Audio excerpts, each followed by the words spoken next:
Hi everyone, in this video I'll be showing you how to get voice chat on Roblox. First of all, you have to go to n3 dot sorry on roblox.com.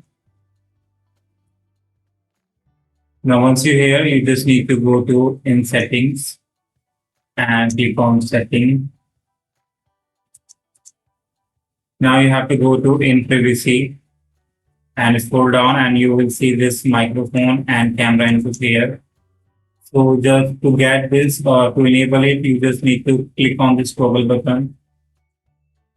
And now just click on this enable button to enable it. And this green button will be shown.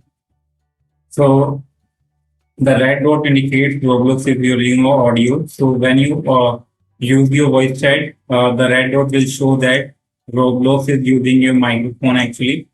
So now you just need to open any game that supports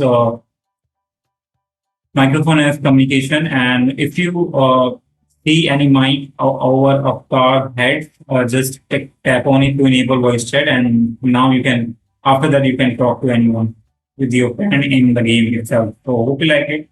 Thanks for watching.